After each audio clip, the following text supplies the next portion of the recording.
Hey everybody, today, Trainer Tips, we're going to talk about recovery. Everybody knows it's important to work out hard and to increase your intensity as you train and to be consistent in working out, but a lot of people tend to forget about the importance of recovery, because if you're going to work out hard, you have to make sure that you have an equal amount of rest and recovery so you don't overtrain and burn yourself out, have injuries and different things like that. So recovery is just as important as the workouts. And today we want to share a few different tips for you to help maximize your recovery. So I'm going to start with Alicia. Hey there. So my tip is kind of building on something we have talked about before. We've talked about the importance of soft tissue work and kind of just the mobility stuff on top of the, the more fun strength training stuff that we kind of think of more. We think about exercise, but an area we kind of do tend to forget about is our feet.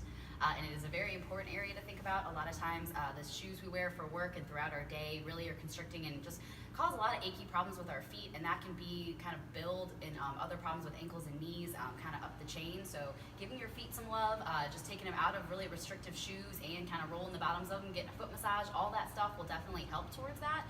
So pretty much overall, just don't forget about your feet.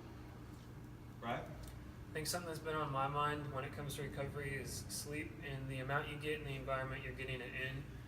So just thinking about scheduling workouts is very important, but also scheduling our sleep time as well. And for most of you that are going to be watching this video, you should be getting between 7 and 9 hours of sleep about. You can get too much sleep. You can get too little sleep, so just be aware of that, and that's a pretty healthy range to be in. Before you go to bed, obviously physical activity is great to do during the day to prepare you for your sleep. Thinking about preparing for workouts, but preparing for sleep as well. And then creating a nice dark environment, getting off your electronics as soon as you can before bed, and really just trying to get that amount there to refresh you for the next day. Awesome. My tip is breathing. So diaphragmatic breathing, also known as belly breathing, before and after your workout is very important. If you've had a stressful day at work, which most of us are under stress most often, it's important to take your body out of that fight or flight mode before you push yourself pretty hard in the gym. If you are super stressed out and you have a very intense workout, it's going to take longer for you to recover.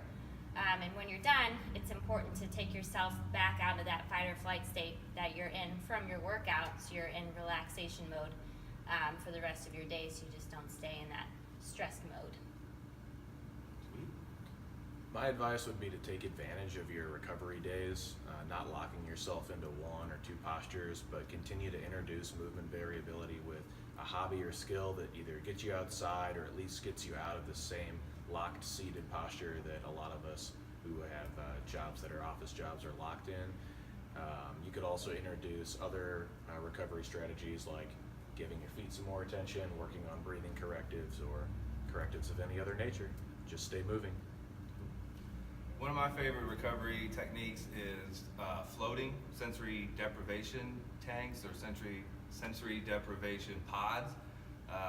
They're in almost everywhere now. They're kind of becoming pretty popular. So if you haven't tried that out, take advantage of them, because I've done meditation before and different breathing techniques and lots of different recovery and relaxation tactics. But for me personally, floating is the number one thing I go to if I want to get the most bang for my buck or the most relaxation out of my time invested.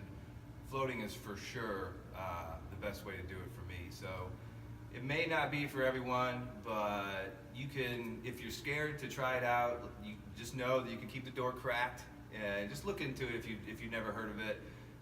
Learn more about it and see if it's right for you. Give it a shot, because in my books it's the best bang for your buck, like I said. So some good stuff to help you recover. Like I said, it's one of the most important things in your exercise program besides the actual exercise. So take it seriously.